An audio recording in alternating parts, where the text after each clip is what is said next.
They've always been here as long as my family's, as long as my grandfather's been here, and he came here in the early 20s, and they were horses here then. And the people that he talked to said they'd been there for quite a while even then. So when they originally showed up, I really don't know, but they've been here for the last 100 years. I think a lot of them were released during, I don't believe they're true wild horses. I think they're feral horses that have gone wild and fluctuated in numbers up and down for the last 100 years. I think a lot of horses were let go in World War I when a lot of people went to war. A lot of horses were let go in the Second World War and the Depression. But I know a lot of people chased the horses around and gathered them up during the Depression for usable horses and to sell them. I know my grandfather and some of his friends did some of that. We chased them around a lot in the 60s, early 70s, to capture a few of them and sell them, and train a few for ranch horses. It was a lot of work. It was real hard trying to catch them. They have an amazing ability to go where no other horse would want to at a full gallop. They'll go right down over a talus slope at a full gallop, you know, and your horse will hardly go across it. So they were hard to catch. We'd trap them with hay in a set of corrals back in Woodchuck Creek and up the South Fork. Back over and be right in the very corner of the map there.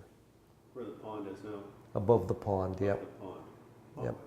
Get them some hay in there, and there was a corral that had a brush fences out like this, and you get them in there, and then jump behind them, and then they would run in the corral, and then you close the gate on them.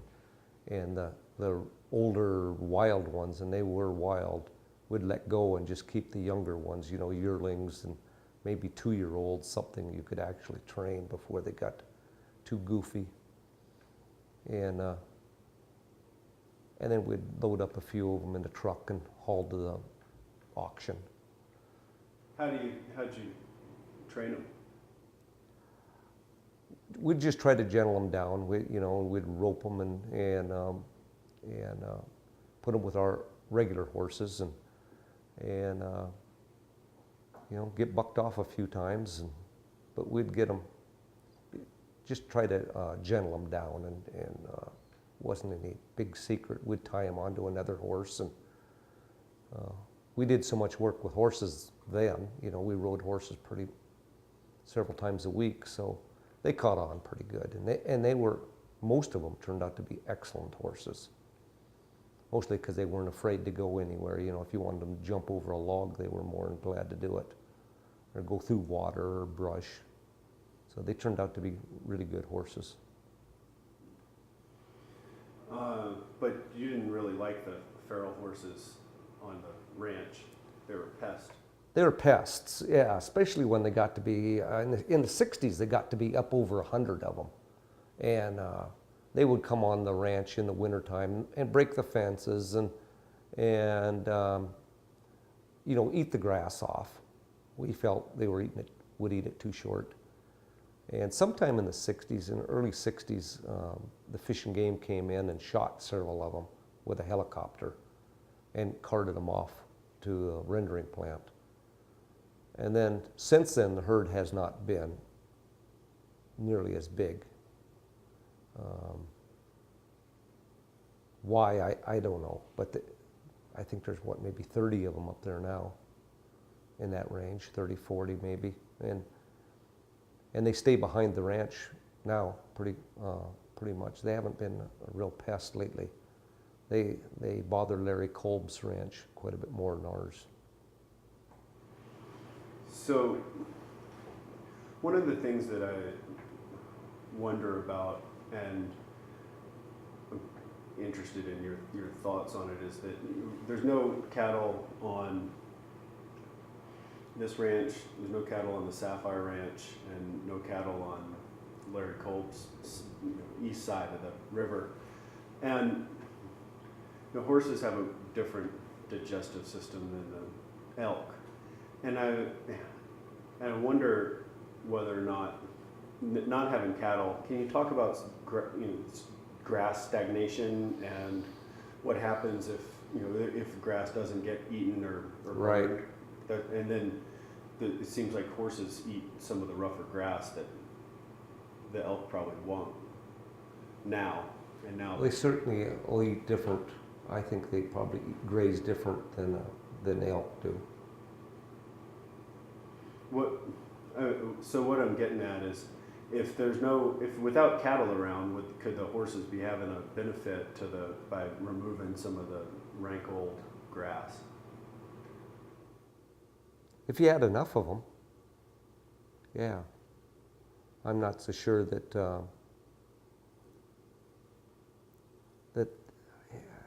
I don't know enough about, to be honest, about I don't either. horse grazing Uh-huh. as compared to cattle grazing. I do know, though, that most range management people will tell you that grass needs to be grazed every once in a while, or burned, or it needs to be, the old decadent grass needs to be removed one way or another.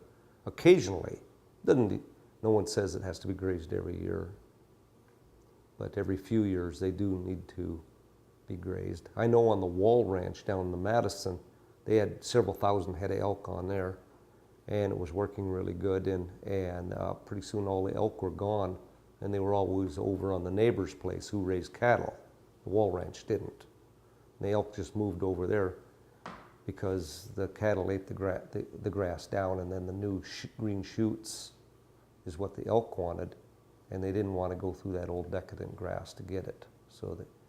So the Wall Ranch saw that, and now every few years they graze their grass off, and then now the elk have moved back on there. Yeah, the elk. This is funny you mentioned the Wall Ranch, because that's what started me thinking about what'll happen without any cattle over on this side. I mean, it seems like it's not probably the healthiest thing for the grasslands. Well, I don't think it's the healthiest thing long term. I really don't believe that you want no grazing, for 10 and 20-year periods. I don't think that's good, the best for grass. It's designed, it's there to be eaten by some animal. And and I don't know that it makes any difference whether it's an elk or a cow. If you can, the thing with domestic animals, you can put them where you want them. Elk are kind of going to go where they want to go, and maybe don't graze areas that you want grazed particularly. Yeah. Whether turning this back into a ranch or not is a good idea. I'm not. I don't think so. But I don't think that. I don't think that's in the cards to have it be a working cattle ranch. But to have it grazed off once in a while may not be a bad idea. Is all I'm saying. It's so hard to burn stuff. And dangerous. Yeah. And I mean, there's some liability issues there. Yeah. Now, one thing that I have read and makes sense to me is the diversity on African grasslands. There are just a ton of different species of grazers and browsers, and they have that. There's so many. The one area can support 15, 20 different grazers and browsers, but they all have different sized mouths, and they all use different kinds of forage. From the buffalo, which will eat cane, 6 foot tall dead grass, they'll eat it. They'll just process it all. And zebras are the same way. And zebras even more so, because they don't have the multi-chambered stomach, so they've Yeah. got the single pass stuff goes through, and they process a huge amount of forage, and down to a little dick that's just selecting a little bud off of something, and then all the the gazelles and the eland and the kudu are all selecting Yeah. different kinds of forage, and it seems like we could have that the elk, they won't eat that rough stuff so that the horses would, or cattle would. It seems like if the horses are removing some of the rougher material, then they would be letting some grass. They'd be removing some of the decadent grass and then helping some of the younger grass. If that theory is right, that they eat different stuff than the elk eat, then you're probably right. I'm not sure that they do. I'm not sure it's that different. I've never seen very many animals that didn't like rough fescue. Yeah. Whether it's a sheep or a cow or elk, they all would prefer to have that. And eat that first, because we don't have any sort of rotational capabilities. They're just going to go to the best stuff. I think most animals go to the best stuff, and then when there's not a lot of that, then they move to the next species that they like the next best. Migratory animals, I don't think did that so much, because as they moved through the area, I'm sure they pick and choose, but they moved through and they weren't there very long. When they're in a locale like these elk are, and they just kind of, it's this with these elk, they'll be over here one day and then they'll be 2 miles away the next day. Because I think they're looking for what they prefer. Yeah, they ate the wheat that came up after we sprinkled it in the fall. And Yeah. then, first they finished the alfalfa, then they ate the wheat, and then The Russian wild rye, I've noticed everywhere that is, they've eaten it right to the dirt. to the dirt. They like that. They like that stuff. Yeah, and the intermediate wheatgrass, they just left alone, really, basically. Nothing likes it. So, I'm not sure, I'm sure somebody knows about the difference between what a horse likes to graze on and as opposed to wild game. I think you're right. However, this is the high desert, and it's Intermountain Valley desert, and it's hard to equate with the Serengeti. Because, if we have 3 different kinds of animals eating here, they're probably going to overgraze it. Right. Yeah, I wasn't trying to. Yeah, we're not trying to make it be a place it isn't. It's just trying to figure out what to do. This place has been grazed for so long that a few years rest, I think you have time. I don't think you need to agonize over it not being grazed for a few years. I think there's plenty of time to figure a system out. It's had 120, 30 years of continuous grazing. 10 years of not being grazed is not going to kill it. That's a good point. But sometime in there needs to be a plan, for what to do to keep it healthy. You certainly don't want to, just let it, because what will happen is invasive plants will have the advantage and take over, which is a bad enough problem as it is. Without grazing, you think? I think even What without needs- grazing, yeah. I think the plant is healthier With some if level. it's at some level of grazing. Yeah, I mean it's got to be able to. Because if you go up on certain parts of the range and you see those big wolfy plants of like blue bunch wheatgrass that have that old dried, and you can see they've been that way for several years, nothing's eaten on them. And the plants are spaced every 8-10 feet apart, and there's really nothing growing in between them besides, maybe a little bit of sandbridge bluegrass and cheatgrass. That's not a healthy community. It's Blue Bunch has the ability to grow much tighter than that. And you would think that they would intercede that, but I think the plant kind of quits making seed if it's never grazed. I think it needs to be stressed down by being grazed a little bit, and then it shoots up new shoots that have seed on it, and the action of animals in there stir the soil up and get seed planted, and I think all of that helps the plant community. That isn't something that needs to be done every year. I know that there's a guy over in eastern Montana. He grazes. He has a rotation system. His name's Ray something. Starts with a B. I can't think of his name. He grazes his 1 month out of every 24 months. And he grazes it, just really overgrazes it, takes it right down to there's nothing left. So they eat everything, not just the good stuff, they eat everything.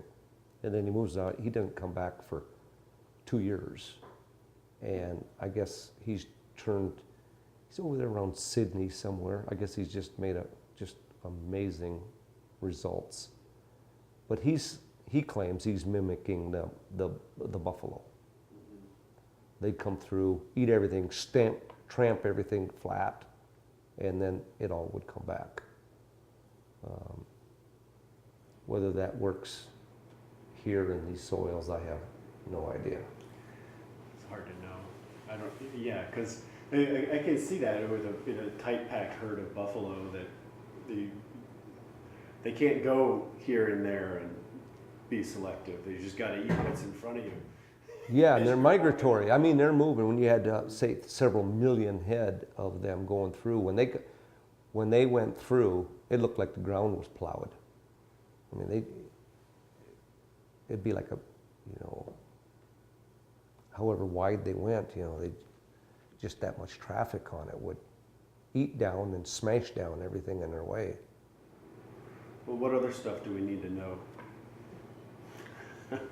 Got questions, or you got advice? The only comment that I have is